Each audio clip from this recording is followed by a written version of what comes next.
Have you ever been mistaken for someone else? It's a harmless question, right? Happens all the time. A stranger waves at you on the street, thinking you're someone they know. A cashier asks how your day's been. Just like earlier, they say, but you've never been there before. You smile, laugh it off, move on. But what if it doesn't stop? What if it keeps happening, more often, more detailed, more real? What if your face is walking around, living a life that's supposed to be yours? Started with one small error. Now I'm not sure if I'm me anymore. At first, everything seemed perfectly normal. I was just living my life, the kind of life that fades into the background, unnoticed and predictable. Wake up, coffee, check emails, work from home, take a short walk to clear my head, grocery run once or twice a week. No surprises, no excitement, just the quiet rhythm of an ordinary existence. But then the cracks started to appear. It began one afternoon in that small cafe I rarely visited anymore. I wanted a change, maybe a different flavor of coffee. The place was almost empty, the scent of roasted beans warm and familiar. When I stepped up to order, the barista gave me a strange look, like she had seen me before but wasn't sure where. She said something odd. Back again? Didn't you just leave? For a moment I thought she was joking. Maybe I'd been spacing out, lost in thought, and hadn't realized I'd been there minutes ago.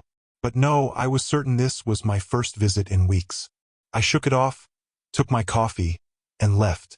But the feeling lingered, a faint chill, as if reality wavered at the edges.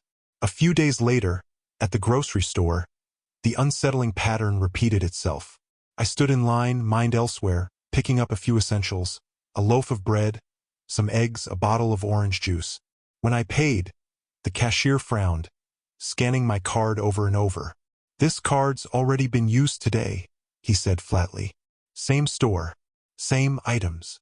I laughed nervously, brushing it off as a mistake. Maybe a glitch in the system. Maybe someone's stealing my identity, I joked to myself. But the cashier didn't laugh. His eyes were sharp, almost suspicious. Or maybe you have a twin, he muttered under his breath. I smiled, forcing a laugh, and left quickly. But as I walked out, a cold sweat prickled down my spine. These incidents seemed random, harmless glitches in the fabric of my day. Maybe coincidences, maybe just the world playing tricks. But each time, a growing knot tightened in my chest. I started noticing strange looks from strangers on the street, like they recognized me but hesitated to approach. Once, a man on the bus gave me a long, hard stare. His eyes narrowed with confusion. He seemed sure he'd seen me somewhere before, but then shook his head and looked away. I found myself questioning my own memory, doubting the very moments I lived. Was I forgetting something? Was I losing control? At night, I lay awake, staring at the ceiling, trying to shake the creeping sensation that someone, was slipping into my life. Not physically, but somehow more real than a shadow. A copy, a double. But who, and why? I still clung to reason, telling myself this was just paranoia. Nothing more than tiredness, stress, a trick of the mind. Yet the uneasy feeling only grew heavier with each passing day. And then, one evening, it all got worse. The weirdness didn't just stay in shops or cafes anymore. It began to creep into every corner of my life, spilling into places I thought were safe. One morning, I heard a knock at my door. Through the peephole, I saw a delivery courier holding a package. The label was addressed to me, but the phone number was unfamiliar. Someone else's number. I opened the door cautiously, signed for the package, and took it inside. The box contained a pair of sneakers I hadn't ordered, along with a note that simply said, "From you to you." A cold wave of confusion washed over me. Who had sent this? Was it a joke? A mistake? Later that day, my phone rang. It was my boss, someone I barely talked to since switching to remote work. He asked sharply why I hadn't shown up to work again. I blinked, startled. I was home. I hadn't left the apartment all day. I tried to explain, but he interrupted. "We saw you on the security footage. You walked into the office this morning, then left." My heart pounded hard. How was that possible? I hung up and stared at my phone, the blood draining from my face. Something was wrong. I was being watched. Or worse, I was being replaced. I started looking closer at everything around me, searching for clues, signs, answers. I couldn't trust my own senses anymore. One night, I set up a small camera facing my front door, just to see if anyone came in when I wasn't looking. I watched the footage the next morning. There, clear as day, a figure almost identical to me stepped inside the apartment. He moved confidently like he owned the place. But when he turned his head toward the camera, a flicker of something unnatural passed through his eyes. Something cold, empty. And then the camera cut to black. I sat frozen, heart thundering in my chest. Who was this person? And what did he want with my life? I wanted to run, to disappear. But I was trapped, caught between what I was sure was real and a nightmare I couldn't wake from. Doubt clawed at my mind relentlessly. Was I losing control of my own reality? Or was something far darker at play? I needed answers. I had to know what was happening, who or what was living my life when I wasn't there. I started by asking the store manager for security footage from the grocery store, the cafe, anywhere I'd been seen twice in one day. They were hesitant at first, as if the request was strange, but eventually agreed. When I watched the video, my heart sank. There he was. Not me, but a perfect replica. Same height, same build, the same restless energy. He walked with confidence, brows furrowed, like he owned the place. He spoke to people, laughed, paid with my card. Everything I had never done that day. My hands trembled as I rewound the tape again and again, searching for a clue, some imperfection to prove it wasn't real. But there was none. The figure was flawless. I showed the footage to a few close friends, hoping they'd say it was doctored or a trick of the light. Instead, their faces tightened in concern. I saw him too, one whispered. Last night, another said. He was at the party downtown. You weren't there. My world cracked wider. My own friends, people I trusted, swore they'd seen me living a life I hadn't lived. Desperation pushed me to set up surveillance at home. Hidden cameras in the hallway, the living room, even facing the front door. I told myself it was paranoia, but deep down I knew it was something else. Night after night, I watched the recordings. Shadows moving oddly. Faint sounds of footsteps when the apartment should have been silent. And then the impossible. One clip showed the front door unlocking itself. A figure stepped in, the double again, moving with eerie purpose. He opened the fridge, took out groceries, and unpacked them carefully. But the worst was when he looked directly at the camera.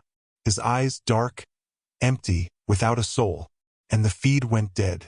I sat in darkness, watching the blank screen, feeling the cold grip of fear wrap around me. Who was this thing? How long had it been living my life? And what was it planning next?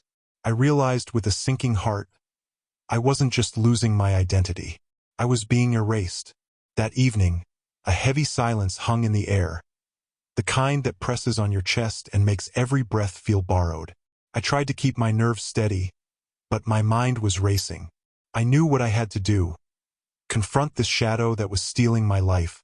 I left the apartment with a pounding heart and walked toward the small grocery store near my place. The streets were almost empty, the city's usual noise muffled as if the world itself was holding its breath. And then I saw him. There, under the flickering streetlight, stood a man. My man. He looked exactly like me, from the way his jacket hung off his shoulders to the restless glance in his eyes. He carried a brown paper bag, the corners crumpled, bulging with something inside.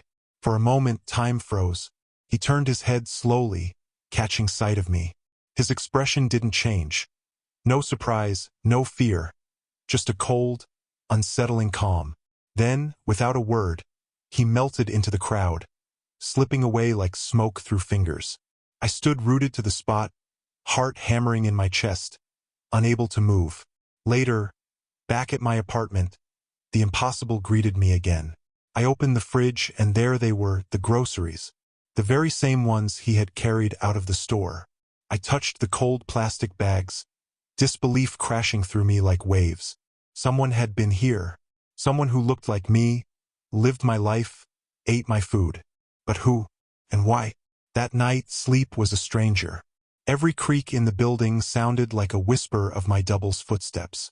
Every shadow flickered with the possibility that he was watching, waiting. I realized the nightmare wasn't just about losing control. It was about losing myself entirely. I didn't want to admit it, but the weight pressing down on my mind was crushing. Every day blurred into the next. Sleep was a fragile illusion. Paranoia wrapped itself around me like a second skin. So I did the only thing I could. I went to see a therapist.